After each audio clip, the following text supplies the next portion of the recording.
بسم اللہ والحمدللہ والصلاة والسلام علی سید الانبیاء والمرسلین اما بعد فاعوذ باللہ من الشیطان الرجیم بسم اللہ الرحمن الرحیم۔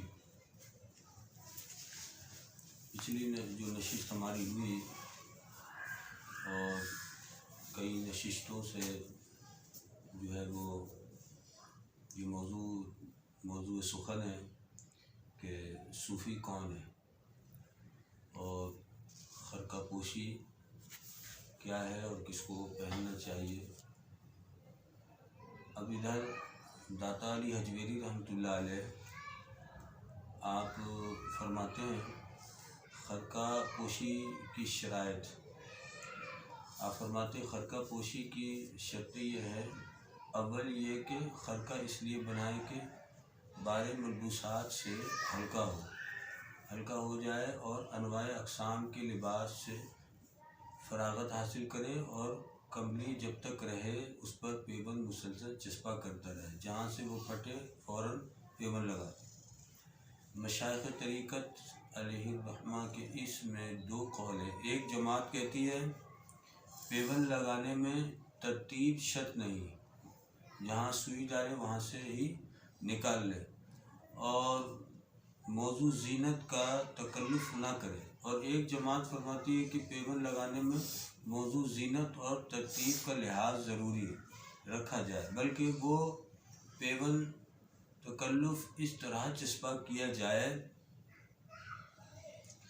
کہ دیکھنے والا اس کی موضوع زینت میں تکلف محسوس کرے، اس لیے کہ معاملات فقر و صحت معاملات کا مقتضی یہی ہے کہ اس کا کوئی فعل ناموضوع نہ ہو۔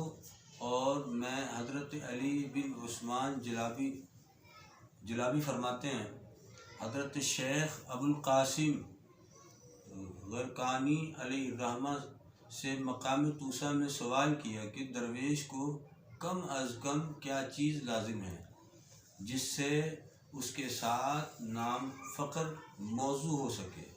فرمایا 3 چیزیں کم از کم ضروری ہیں اور اس سے کم ہرگز نہ ہو۔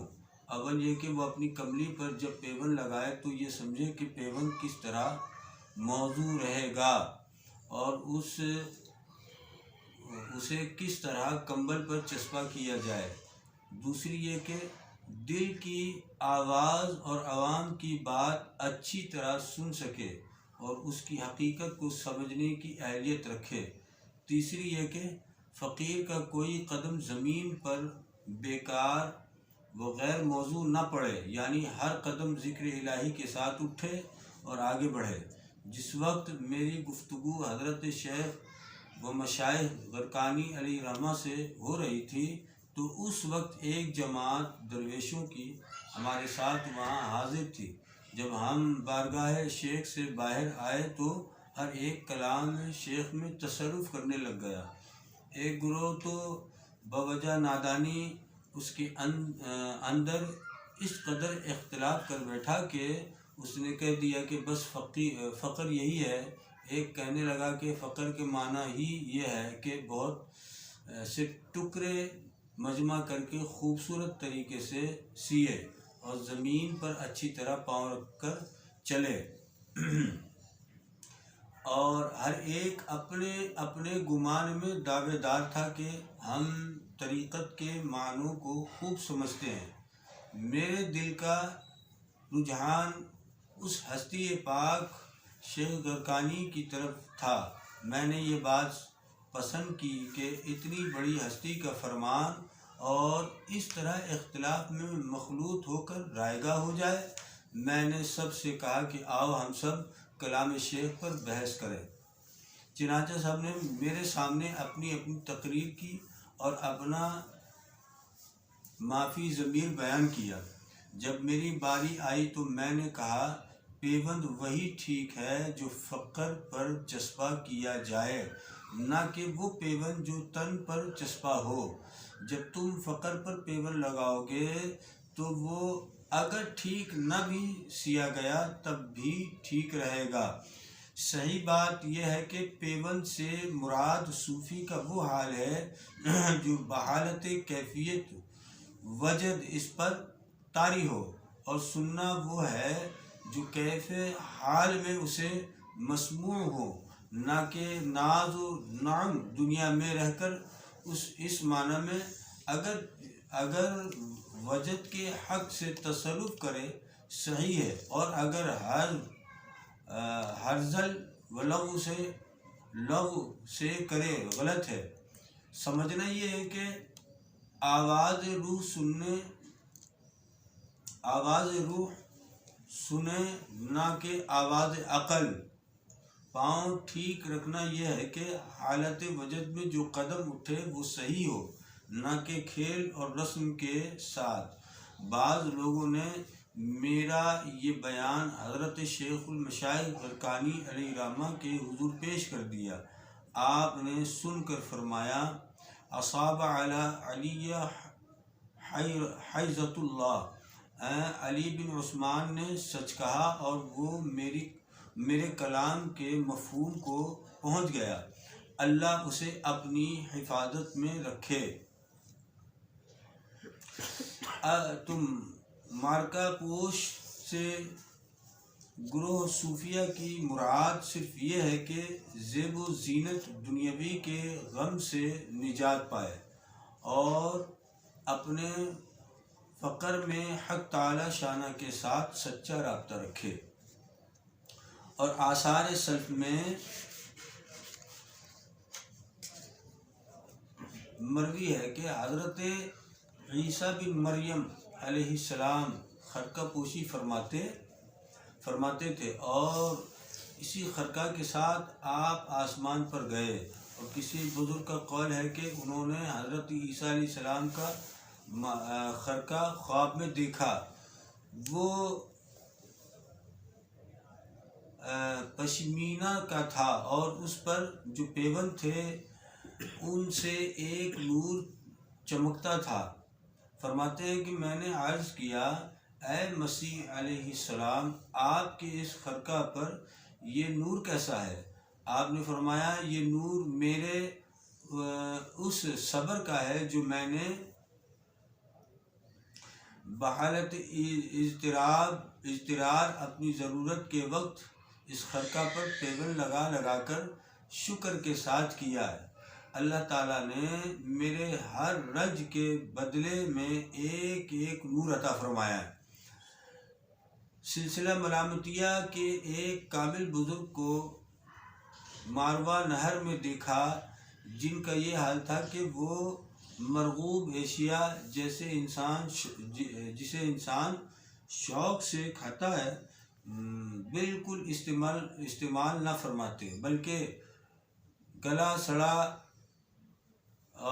کدو، ککڑی کڑوی ککڑی اور سڑی ہوئی گاجر استعمال کرتے، اور لباس کے لیے گری پڑی جو چیزیں ادھر ادھر گری پڑی لے کر جمع کر کے انہیں دھو کر پاک کر کے سیتے اور ملبوس فرماتے۔ ادھر ادھر کوئی مل جاتا تو اس کو اٹھا لیتے اور اس کو ستھرا کر لیتے، پاک کر لیتے، اس سے اپنا جو ہے لباس بنا لیتے۔ اور جو گلی سڑی چیزیں ہوتی ادھر ادھر سے جو میسر ہوتا بس اسی سے قریب مرغن اور جو ایک لذیذ کھانا اور اس سے اجتناب کرتے ہیں۔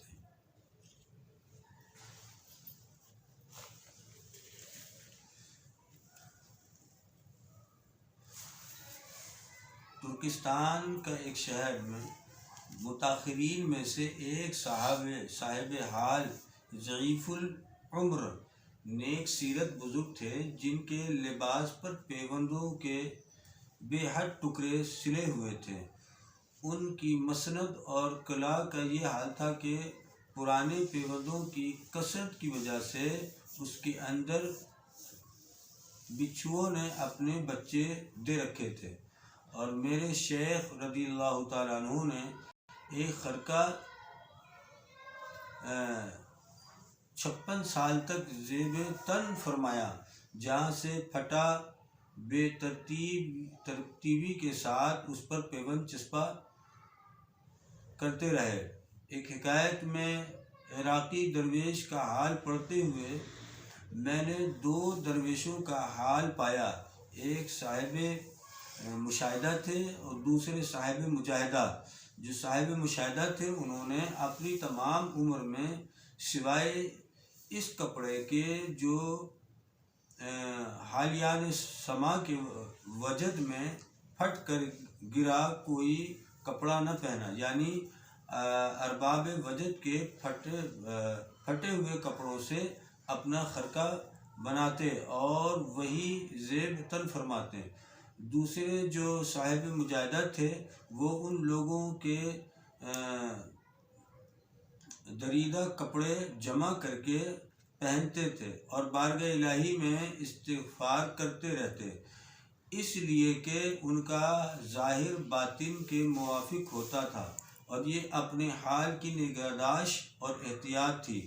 حضرت شیخ محمد بن خفیف فرماتے ہیں رضی اللہ تعالیٰ عنہ کہ میں نے 20 سال سخت ٹاٹ پہنا اور ہر سال میں نے 4 چلے کیے اور ہر چلے میں علوم حقیقت کے حقائق و غوامض پر ایک کتاب تالیف کی۔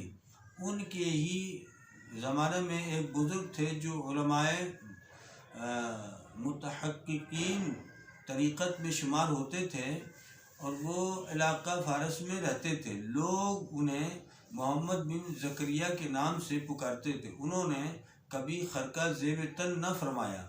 حضرت شیخ محمد رحمۃ اللہ علیہ نے پوچھا کہ حضرت خرقہ کی کیا شرط ہے اور کس کے لیے خرقہ پوشی روا ہے؟ فرمایا خرقہ پوشی کی شرائط وہی ہے جو محمد بن زکریا اپنے سفید پیراہن میں پوری کر رہے ہیں اور خرقہ پہننا بھی انہی کو زیبا ہے۔ خرقہ شرط فقر نہیں، لیکن اب جو اکثر مشائخ اکرام نے خرقہ پوشی ترک کر دی ہے، یہ شرائط طریقت میں سے کوئی شرط نہیں ہے، بلکہ اس زمانے میں جو ترک خرقہ پوشی کیا گیا ہے اس کی 2 وجہ ہے۔ ایک تو یہ کہ پشم مشکوک ہو گئی ہے، اس وجہ سے کہ جو پائے لوٹ مار چوری چکاری میں منتقل ہوتے رہتے ہیں، پھر صحیح پتہ نہیں چلتا کہ کون چور ہے اور کون درویش ہے۔ دوسری وجہ یہ ہے کہ نوخیز بدعت پرست لوگوں نے خرقہ پوشی کو اپنا شعار بنا لیا ہے۔ بدعتوں کے کسی شعار کے خلاف کرنا گو سنت کی خلافی کیوں نہ ہو اچھا ہے، اور اونی لباس بنوانے میں جو مخصوص طریقہ تکلف اختیار کیا ہے اس کی وجہ یہ ہے کہ وہ عوام میں اپنی منزلت اور جاہ و عزت چاہتے ہیں، اور جو جماعت صوفیوں کی صورت بنا کر خرقہ پوشی کر رہی ہے وہ صرف عوام میں صوفی بننے کے لیے اور محض دنیا حاصل کرنے کی غرض سے خرقہ پوش بن رہی ہے، حالانکہ ان سے بہت سے ناروا افعال ظاہر ہوتے ہیں اور صوفیہ اکرام کو ایسے لوگوں سے بہت رنج پہنچتا ہے۔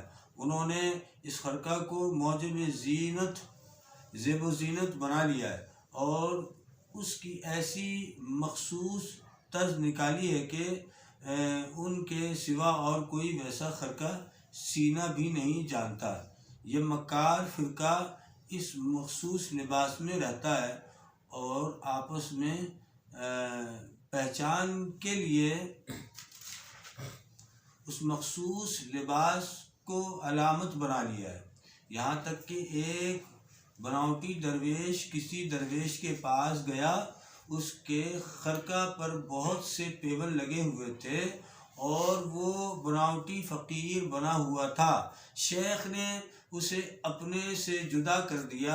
اس عمل سے یہ مطلب واضح ہوا کہ صفائی کی اصل طبیعت کی رقت اور مجاز کی لطافت ہے، اور یہ امر واضح ہے کہ صاحب دل اور نیک طبع میں کجی اور ناہمواری نہیں ہو سکتی۔ جس طرح طبیعت ناموز و شعر پسند نہیں کرتی، ایسے ہی غلط فعل کو بھی قبول نہیں کرتی۔ ایک جماعت نے لباس کے ہونے یا نہ ہونے میں تکلف نہیں کیا۔ اگر انہیں خدا نے عبا قبا عطا فرمائی تو وہ بھی پہن لی، اور اگر پھٹا پرانا پیراہن دیا تو وہ بھی قبول کر لیا۔ وہ بھی قبول کر لیا۔ مطلب یہ ہے کہ داتا صاحب قبلہ رحمۃ اللہ علیہ نے آپ نے فرمایا، یہ خرقہ پوشی کا ذکر کرتے ہوئے کہا کہ اب یہ پہلے زمانے میں درویش اختیار کرتے تھے، لیکن اب کیونکہ چال بازی، دھوکہ بازی اور بزرگوں اور فقیروں اور درویشوں کا جو یہ مخصوص ایک لباس رہا ہے، اس لباس کو 2 نمبر لوگوں نے پہننا شروع کر دیا، اور اسی طرح چال ڈھال بنا کر جو ہے وہ لوگوں کو گمراہ کرتے ہیں، اور کیا کہتے ہیں کہ لوگوں کو لوٹتے ہیں۔ تو یعنی ایک تو چور وہ ہے نا جو گھروں میں گھس کے چوری کرتا ہے، ڈکیت وہ ہے جو گھروں میں گھس کر صوفیہ اکرام نے ان کو بھی چور کہا ہے، جو صوفیوں کا لباس زیب تن کر لے اور لوگوں کو دھوکہ دے، ان سے فراڈ کرے، صوفیوں نے کہا یہ بھی چور اور ڈکیت ہے۔ تو اسی لیے پھر آہستہ آہستہ جو حقیقی معنوں میں فقیر اور صوفی تھے، انہوں نے اس خرقہ کو اتار دیا اور پہننا چھوڑ دیا، جو کہ آج بھی تقریباً جو ہے وہ خانقاہوں میں رائج ہے کہ خرقہ جو ہے وہ نہیں پہنتے ہیں۔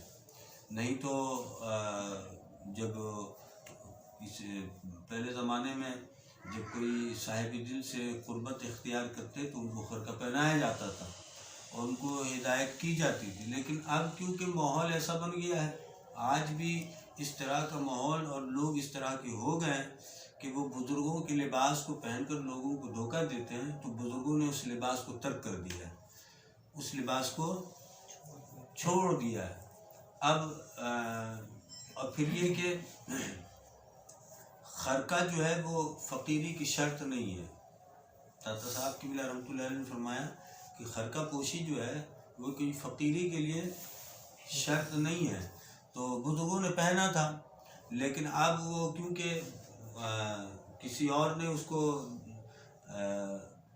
ایک طرح سے اس کو لے لیا اور بزرگوں کے لباس کو لے کر لوگوں کو گمراہ اور ان کی طرف جو ہے وہ ایک طرح سے ان کو لوٹنا، دھوکہ دینا، فراڈ کرنا، تو پھر بزرگوں نے اس لباس ہی کو ترک کر دیا، کیونکہ ظاہر بات ہے لباس جب فقیروں کا ہو اور کوئی لوٹے، فراڈ کرے، تو پھر بزرگوں پر لوگ انگوش نمائی کرتے، تو اس لیے بزرگوں نے جو اس لباس کو آہستہ آہستہ ترک کر دیا۔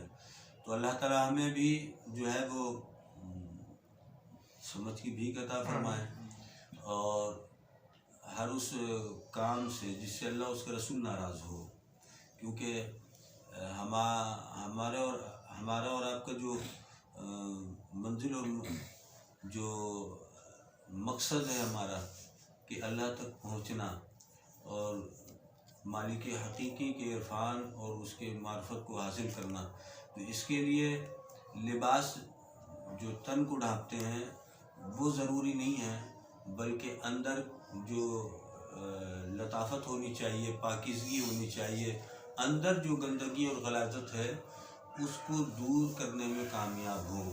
جب دور کرنے میں کامیاب ہوں گے تو پھر ہر جو کہتے ہیں کہ راز کا جو پردہ ہے وہ کھلتا چلا جائے گا، اور اندر حجاب ہو تو پھر حجاب نہیں کبھی کھل سکتا ہے۔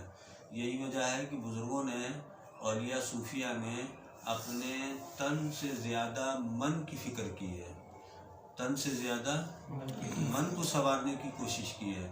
تن تو جیسا بھی ملا اس کو ڈھانپ لیا، لیکن من کا بڑا خیال کیا ہے، اندر کا بڑا خیال کیا ہے کہ ان کو جو ان کا مقصد اور جو منزل اور جہاں وہ جانا چاہتے تھے وہاں جو ہے وہ تن نہیں دیکھا جاتا، وہاں من دیکھا جاتا ہے۔ اسی لیے اللہ تعالیٰ ہمیں بھی تن کے ساتھ ساتھ اللہ تعالیٰ ہمارے من کو بھی پاکیزگی عطا فرمائے۔